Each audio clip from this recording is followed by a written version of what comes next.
જેની મહેનતથી, જેના પુરુષાર્થથી, જેના પુણ્યથી, જેને આખી જિંદગી દેવું કરી તમારા ઘરને ઊંચું લાયા છે.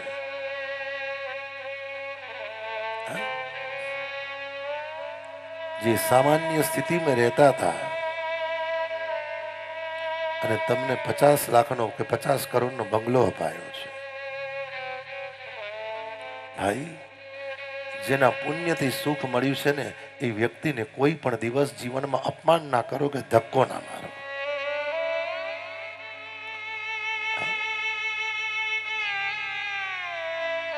શું થયું?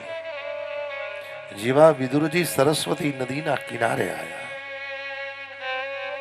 ભગવાને કૌરવ કુળનું નિકંદન કાઢી નાખ્યું. સાહેબ, કૌરવ કુળ નષ્ટ થઈ ગયું. કહ્યું ને ભાઈ, જ્યારે ઓચિંતા ને મુશ્કેલી, ઓચિંતા ને તકલીફ આવે ત્યારે ખબર પડે. અને ભગવાનનો સ્વભાવ છે, જેના પુણ્યથી તમે વારંવાર બચતા હોય, પણ અમે ભગવાનને ખબર છે કે આને દંડ કરવાની જરૂર જ છે, તો તમે જોજો એવી વ્યક્તિ 2-4 દિવસ માટે પણ બહારગામ જતી રહે છે. અને એવી વ્યક્તિ 2-4 દિવસ બહારગામ જતી રહે અને ઘરમાં ઘટના ઘટે ત્યારે ઘરના લોકો એમ કે જો દાદા હોત તો આ ઘટના ઘરમાં ઘટે નહીં.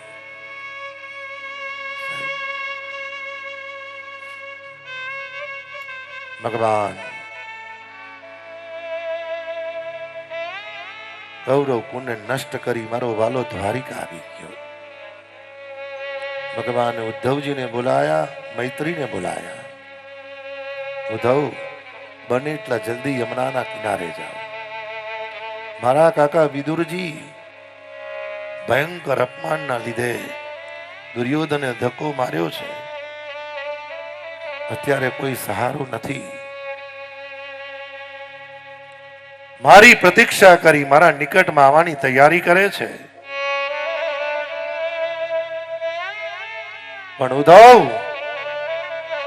વિદુર કાકાનું પ્રારબ્ધ કર્મ એવું છે ને કે હું પણ વિદુર કાકાને મળી શકું એમ નથી.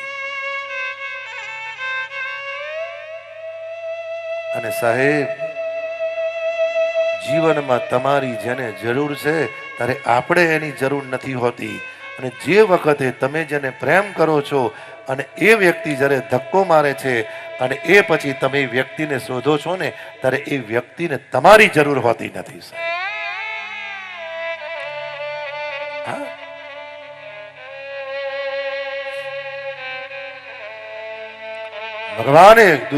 ભગવાને ઉદ્ધવને કહ્યું, જાઓ, નહીં તો યમુનાના કિનારે મહાત્મા વિદુરજી આત્મહત્યા કરી લેશે. કારણ અમુક ઉંમર પછી જીવનમાં ઓચિંતા ને ઘટના ઘટે ને વ્યક્તિ એકદમ સહન નથી કરી શકતી. સાહેબ,